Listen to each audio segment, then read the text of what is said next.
Good afternoon and welcome back to another ironic introduction to another video. Today I'm going to be breaking down Daredevil after he got his buff, kind of giving my thoughts and impressions. I have a series of videos with mine rank 1, just testing the ability kit, and this was my alliance mate, DFW Kings fan. Thank you for making this video with a rank 4 Daredevil to kind of show me the damage output, because I do need to see those yellow numbers. Now, this is a rank 4, so the damage will be about 30% higher with the rank 5, but this gives a pretty good idea of what those yellow numbers look like.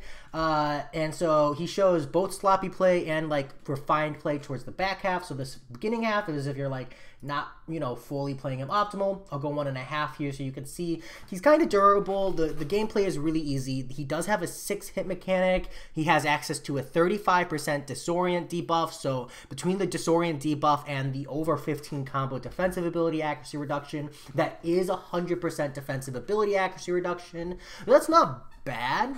You do technically have that on a permanent period of time, as long as you continuously knock the opponent down, which isn't super unreasonable. You can see here, if I slow this down, he just launched his L2 for some pretty good damage. Let me bring it back. And we can see here not maintaining a rage debuff, so he doesn't have the bonus to attack.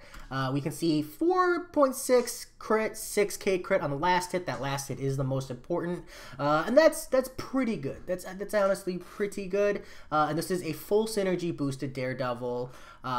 It's not the worst. These heavy attacks are critting for like 5k, also not the worst, not the most amazing, but on a rank 4 it's pretty reasonable. He's critting for 2k on a rank 4, which for perspective is about where Tarax crits at as a 5-star on mediums. So not too much higher if we're talking about meme tier damage. Now, the thing is that Daredevil, a lot of his damage actually comes from his secondary SP2 with playing super aggressive, as well as his bleeds. So a lot of that damage comes from the bleeds, especially the instant bleeds, as well as like L3 and longer fights.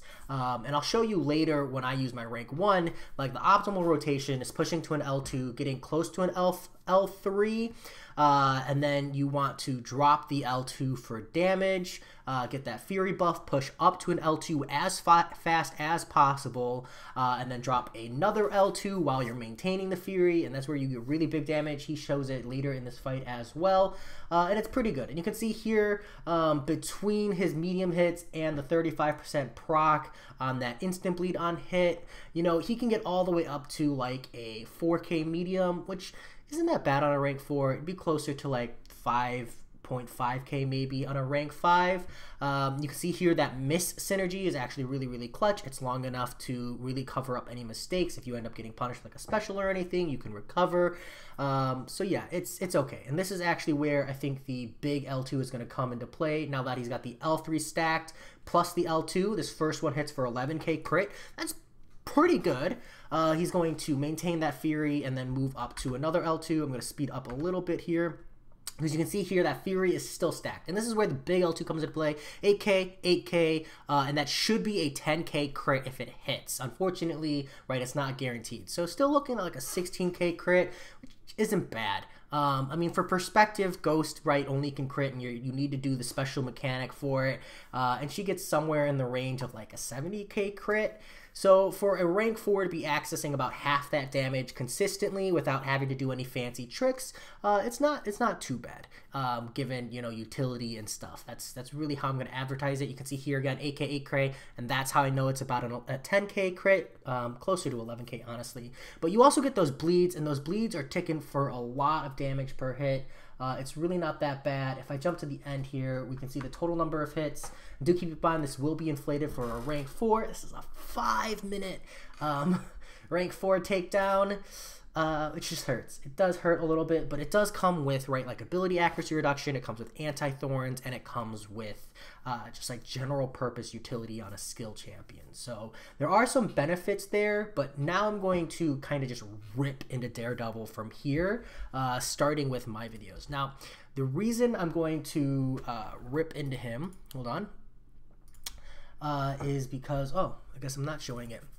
The reason I'm going to rip into him is because first, Daredevil's anti-thorns ability is like Namor. You gotta have Sig 200, otherwise you're taking thorns. And I'll show that in a bit, but my Daredevil here is Sig 640, I think. He's not super high sig. He might be like 660 or something. I should confirm, but it doesn't really matter because it's not 100%.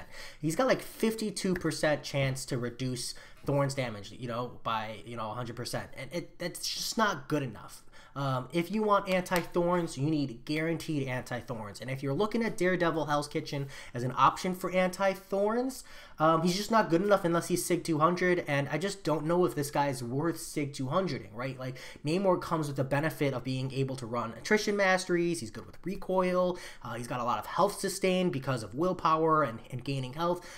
He's friendly with both mastery sets, so he's not limited to only half of the roster set. He's just got absolutely nuts burst damage and crazy high prestige, so there's a lot of things going for him. Daredevil doesn't have that. But let's look what he does have. He does have 65% defensive ability accuracy reduction after he hits a combo 15. So let's go ahead and test that. I'm not using the disorient. I don't want to access a higher rate of ability accuracy reduction, just to kind of give an idea, right? The perfect answer, or the perfect question for is Daredevil's ability accuracy reduction good enough, is Thing, right? That's the first question people are going to ask is, can I use this guy for Thing? And I'm going to show you, yes, you can. Now, to start off, I do a 6-hit combo, followed by a parry 3-hit combo, followed by a parry 6-hit combo. What this does is it pushes Thing to a bar of power right when he's at 15 hits, and then I can go back in, and I have that defensive ability accuracy reduction working in my favor. You can see here that the number of rock stats that Thing is getting is pretty minimal. Yes, he still gets a few, but that's really not a big deal here, because you're going to see that I'm going to go into an L2, and those bleeds are going to drop all those rock stacks, so you don't really have to worry about it too much as long as RNG's on your side. You can see here's some bad luck. That was like 6 hits out of 7 that I got a rock stack. Very unfortunate, but still honestly not that bad. I'm going to heavy punish to drop the combo down, and honestly Daredevil's rotation is pretty easy to manage. It is something you got to watch, but it's honestly pretty easy to manage. Here, full 6-hit combo, no L, no rock stats, and then other 5 hits. I do a heavy hit into an L2 to end the fight. And this is a rank 1 Daredevil taking down a rank 3, I think rank 2 6-star Thing. Honestly, not that bad. Definitely not amazing, definitely not something crazy. There are a lot of champions who can deal with Thing, but if you want to use Daredevil as a counter to Thing, as long as you do that adjusted combo start with the parry 6-hit, parry 3-hit, parry 6-hit, you should be fine. But honestly, that's not too bad of a method to learn in order to use him versus Thing. So 65% ability accuracy reduction versus Thing, I'm going to say good enough. As long as you're maintaining that L2 rotation. If you try to go for an L3, say for a longer fight, you do got to worry when you come out of the L3, because until you start proccing the instant bleeds on the L3, you're going to run into trouble.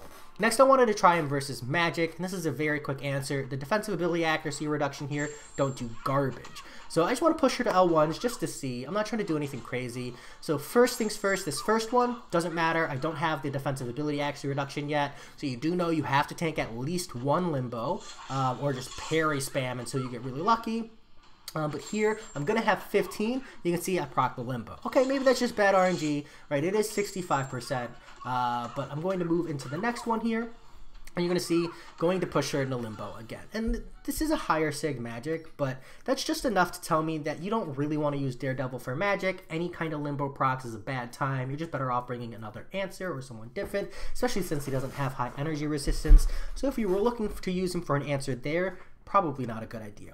Now, this is the reason why I bash into Daredevil Hell's Kitchen for having low Thorns resistance. Because any percentage chance for Thorns, it's a bad time. First off, if you're using him against Korg, which is not the ideal matchup because he doesn't have any answer to the shrug, you can see here, 1 medium hit, half my health. And this is a rank 1, don't get me wrong, but you can see that what it does is it exacerbates the question of how much Thorns resistance is good enough, and the answer is 100%. If you're going to go for Thorns resistance, you need 100%. There is no reason to use Daredevil Hell's Kitchen as long as there is a 1% chance or less that you're going to get screwed over, because RNG is going to be not on your side. And this was a coin flip. This is a rank 1, so the health damage I'm taking back is massive, but it just shows you that you don't really want to use him in this scenario. And again, Korg's Thorns damage is pretty high, so it again is an extreme situation, but it's also one of the most frequent situations. Additionally, he doesn't have any answer to the Stun Shrug from Korg, which makes him really, really painful for that. Which makes me come over to Electro, which is probably the secondary usage for Thorns, right? Outside of actual Thorns nodes and stuff, these are the two most common. So let's check out Daredevil's damage here and see how bad the Thorns damage is. Now, you can see the ticks. I am losing health to my masteries, of course, but I'm losing it incredibly quickly to these Thorns. Every hit just kind of ticking away at my health, and that is kind of part of Electro. But you can see here, I would say for Electro, having that 100% not as important, because the amount of damage you're taking back is significantly reduced, plus Daredevil Net Hell's Kitchen is a skill champion, so it's reduced there too as well. So for Electro in particular, I'm going to say good enough, maybe. If you're using him as a one-off counter, maybe for the variant content, he could be really, really good, but he doesn't have projectile hits, really, so you do have to worry about the node and the variant as well. But maybe for future Electros, this guy could potentially be really good. And of course, if you have him at Sig 200, he's going to be really good for both regardless, just because of that full anti-Thorns. But I think that Kabam really, really clipped his baton, so to say, by not making that something that you just got automatically at Sig 1. Having to Sig 200 him is not something I foresee a lot of people doing. So finally, I want to talk about the guy just in general. So I brought him up against Winter Soldier just to evaluate the damage output, see how much of an impact the Furies have on his damage, etc. Really kind of showcase all of that. So first off, I want to comment here that you can see here, I'm getting about 562 crit, no debuff on me, because once you have the rage debuff, you do get an attack bonus. So once I move past the 15 combo here, I do gain that rage debuff. You're getting about 683 to 1200 crit on a medium dash. That's pretty good. And here's something I really want to point out. So I've done full combos. I haven't held back at all. I haven't been spamming parry. I get to 30 hits, and I am right on 2 bars of power. Just right on 2 bars of power, and that makes this guy incredibly easy to use as far as at least your first rotation. I literally went parry, heavy, SP2, rage debuff, Fury. That's the SP2 mechanic, so you do access that Fury super easily. And with this Fury up, you'll see that I go from about 1200k crits to 2k crits, which is not bad, especially since I don't have a rage debuff at the time either. So it's pretty good. I'd say that as far as damage output goes, that's pretty ideal. Sorry, I did have a rage debuff there, but you know, it's still so-so. I am running Attrition Mastery, so my damage is inflated, but this guy can run Double Edge. You can't really run Liquid Courage, but you can access 30% of that damage as long as you play relatively aggressively. Now here what I'm trying to do is I'm trying to stack up to get an L2 with the Fury buff to see how big of a difference it is, because the Fury, the Special 2 with no Fury at this rank 1 is like a 3 and a 3.6k crit. It's pretty good. So I want to see how big of a difference it is with the Fury buff as well, because it should about double his attack rating. So I really, really want to see that extra damage. I'm going to move up, drop below 30, so I do refresh my Fury. Unfortunately, no crit. But now you can stack 2 Furies, and you can see here I'm getting like 1600 crits, which is pretty good, but the stacking of the Furies apparently doesn't do a ton, still very crit reliant. So that's something to note as well. You can see here the SP1 I think is 7 hits, which is absolutely nuts. That's a really good time. At least it looks cool. I don't think it's super useful. If anything, I think it's more of a defender thing, because if you're baiting SP1s from a defender, it is going to be a bad time. He's probably going to get a lot of distance on you. And then finally, I'll speed it up. I'm just building up to an L3 just to see that damage on hit, see kind of how big of a difference it is. And you can see here my mastery is just whittling away at me. So just ignore the health for the most part. I didn't want to rank him up to test him because I'm going to be honest, I don't think he's worth it. That's just where I'm at least, but my masteries do massively affect that. And you can see here with the crits, the attacks are getting instant bleeds, pretty similar to the amount of damage you're doing. So it's not that bad. So here I'll put a timestamp for those of you who just want the overall summary. Overall summary, damage numbers, pretty good. Bleed value, pretty good. Not amazing, nothing exceptional, just pretty good. I think the rotation is fairly easy. As long as the opponent can be stunned, the first SP2 lines you up perfectly to parry SP2 over 30 combos. It's actually super, super easy. If anything, I think I would recommend getting up to like a 34 hit combo and then going for the heavy. So you have a little bit of extra bar, so you can L2 and then hopefully push to another L2 while you have that Fury debuff or that Fury buff for extra damage. So from a combo and a rotation and a playstyle, he's actually very, very easy to manage. I don't think anything of this is super skilled. You do have to kind of pay attention to it a little bit. And I'm going to play this video in the background while I play.